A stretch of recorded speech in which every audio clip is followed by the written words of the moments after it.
ಇತ್ತೀಚೆಗೆ ನಮ್ಮ ಮೆಟ್ರೋ ಪ್ರಯಾಣ ದರ ಏಕಾಏಕಿ ವಿಪರೀತವಾಗಿ ಏರಿಕೆಯಾಗಿ ಪ್ರಯಾಣಿಕರ ಸಂಖ್ಯೆ ಕೂಡ ತುಂಬ ಕಡಿಮೆ ಆಗಿತ್ತು. ಹಾಗಾಗಿ ಈಗ ಮತ್ತೆ ಏನಾದರೂ ಮೆಟ್ರೋ ಪ್ರಯಾಣ ದರ ಇಳಿಕೆಯಾಗುತ್ತಾ ಅನ್ನೋ ಪ್ರಶ್ನೆ.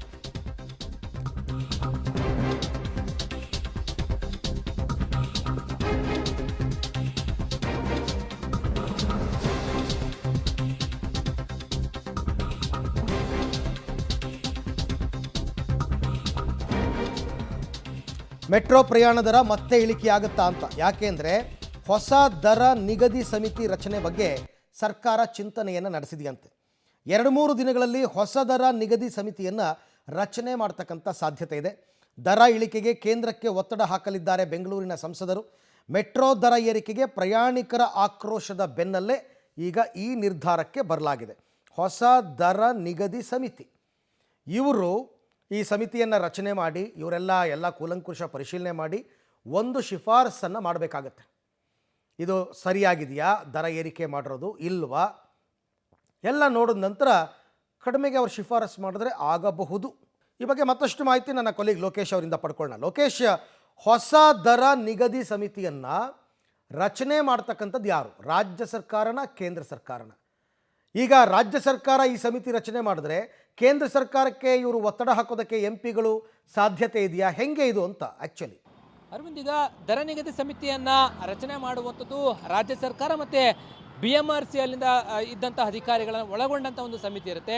ಮತ್ತು ಕೇಂದ್ರದಿಂದನೂ ಕೂಡ ರೈಲ್ವೆ ಬೋರ್ಡ್ ಇರುತ್ತೆ. ಆ ರೈಲ್ವೆ ಬೋರ್ಡ್ನ ಸದಸ್ಯರು ಕೂಡ ಸಮಿತಿಯಲ್ಲಿ ಇರುವಂಥದ್ದು. ರಾಜ್ಯ ಮತ್ತು ಕೇಂದ್ರ ಮತ್ತು BMRC ಅಲ್ಲಿನ ಅಧಿಕಾರಿಗಳು ಎಲ್ಲರೂ ಕೂಡ ಒಟ್ಟುಗೂಡಿಕೊಂಡಿದ್ದಂಥ ಒಂದು ದರ ನಿಗದಿ ಸಮಿತಿ. ಆ ಸಮಿತಿಯನ್ನು ಮತ್ತೆ ಹೊಸದಾಗಿ ರಚನೆ ಮಾಡೋದಕ್ಕೆ ಗ್ರೀನ್ ಸಿಗ್ನಲನ್ನು ಸ್ಟೇಟ್ ಗೌರ್ಮೆಂಟು ಕೊಡಬೇಕಾಗತ್ತೆ. ಆ ಕೊಟ್ಟಾದ ಬಳಿಕ ರಚನೆಯನ್ನು ಮಾಡ್ತಾರೆ. ರಚನೆ ಆದ ನಂತರ ದರ ನಿಗದಿ ಅಂದರೆ ಇರುವಂಥ ದರ ನಿಗದಿ ಮಾಡಲಿಕ್ಕೆ ಪ್ರೋಸೆಸ್ ಹಿಡಿಯುತ್ತೆ. ಕಾನೂನು ಪ್ರಕಾರ ಕಾನೂನು ಏನು ಹೇಳುತ್ತೋ ಅದನ್ನು ಪಾಲನೆ ಮಾಡಿಕೊಂಡು ಸುಮಾರು 2-2.5-3 ತಿಂಗಳ ಕಾಲ ಅದನ್ನು ಟೈಮ್ ತೆಗೆದುಕೊಂಡು ದರ ನಿಗದಿಯನ್ನು ಬದಲಾವಣೆ ಮಾಡುವ ಸಾಧ್ಯತೆಗಳು ಇರುವಂಥದ್ದು. ಸರ್ಕಾರಕ್ಕೆ ಮತ್ತು BMRC ಅಲ್ಲಿಗೆ ಸಾಕಷ್ಟು ಒತ್ತಾಯಗಳು, ಮನವಿ ಪತ್ರಗಳು ಮತ್ತು ಜನಪ್ರತಿನಿಧಿಗಳಿಂದ ದರ ಇಳಿಕೆಗೆ ಮನವಿ ಹೋಗಿದೆ.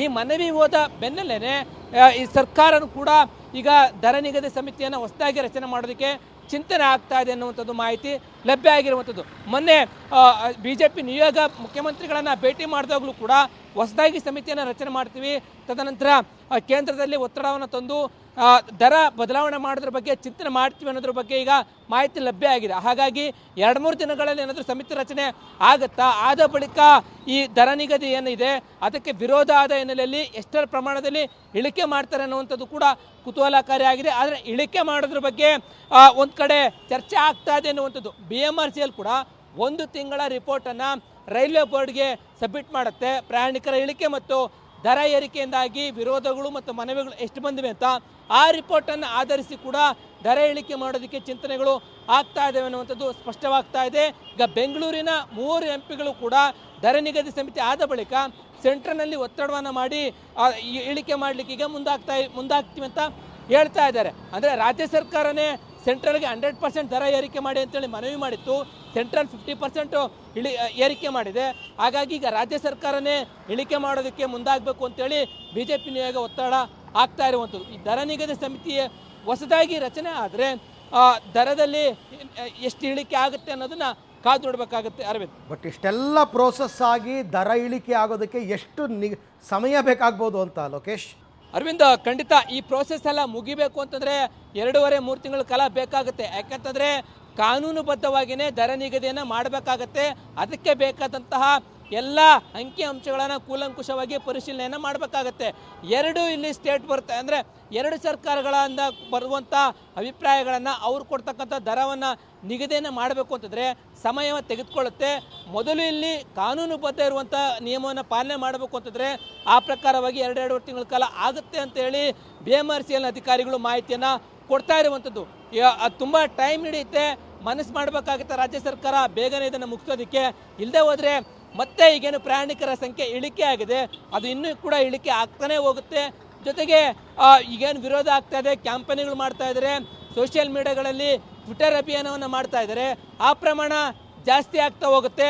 ಸೆಂಟ್ರಲ್ BMRC ಮತ್ತು ಸರ್ಕಾರದ ವಿರುದ್ಧ ಅಭಿಯಾನಗಳು ಜಾಸ್ತಿ ಆಗ್ತವೆ ಅನ್ನೋದರಲ್ಲಿ ಯಾವುದೇ ಡೌಟ್ ಇಲ್ಲ Arvind. Right, thank you Lokesh ತಮ್ಮ ಎಲ್ಲ ಮಾಹಿತಿಗಾಗಿ. ದರ ಏರಿಕೆ ಮಾಡೋದು ತುಂಬ ಸುಲಭ, ಹಾಗೆ ಏಕಾಏಕಿ ದರವನ್ನು ಇಳಿಕೆ ಮಾಡೋದಕ್ಕಾಗಲ್ಲ ನೋಡಿ. ಅದಕ್ಕೆ state board, central board, railway board ಎಲ್ಲರನ್ನೂ ಒಳಗೊಂಡ ಸಮಿತಿ ಮಾಡಬೇಕು, ಚರ್ಚೆ ಆಗಬೇಕು, ಶಿಫಾರಸುಗಳಾಗಬೇಕು, ಅದನ್ನು ಕೇಂದ್ರ ರೈಲ್ವೆ ಬೋರ್ಡ್ ಅವರು ಒಪ್ಪಬೇಕು, ಆಮೇಲೆ ದರ ಇಳಿಕೆ ಆಗಬೇಕು.